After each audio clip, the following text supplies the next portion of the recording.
আপনারা সবাই জানেন আমরা আজকে কিসের দাবিতে রাজপথে এসে দাঁড়িয়েছি। মায়ের কোলে নিরাপদ নয়, ঘরের ফ্ল্যাটে নিরাপদ নয়, রাস্তায় নিরাপদ নয়। আমি একজন স্মরণ করা আইনজীবী হিসাবে আমি এই ছাত্রদের দাবির সাথে একাত্মতা প্রকাশ করেছি।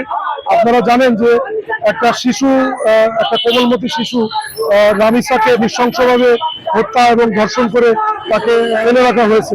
এই ধরনের যে ধর্ষণগুলো বাংলাদেশে দিনকে দিন বেড়েই চলেছে এবং বিভিন্ন সামাজিক সংগঠনের মানে কনস্ট্যান্ট দাবির মুখেও সরকার আসলে ব্যর্থ হচ্ছে বারবারই এই ধর্ষণ প্রতিরোধে।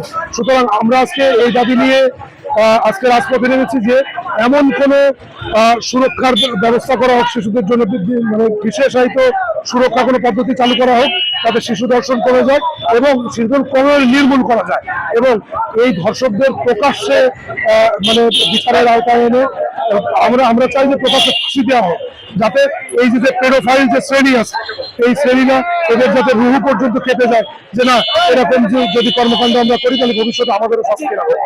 এই কারণে আমরা এই ধরনের যে অপরাধী তাদের দৃষ্টান্তমূলক শাস্তি। ঈদ আসবে, সাথে ক্যাশব্যাকও আসবে। নিজের বা প্রিয়জনের জন্য কেনাকাটায় এবারও নগদ পেমেন্টে পাচ্ছেন দারুণ ক্যাশব্যাক। তাই যাই কিনুন, পেমেন্ট করুন নগদে।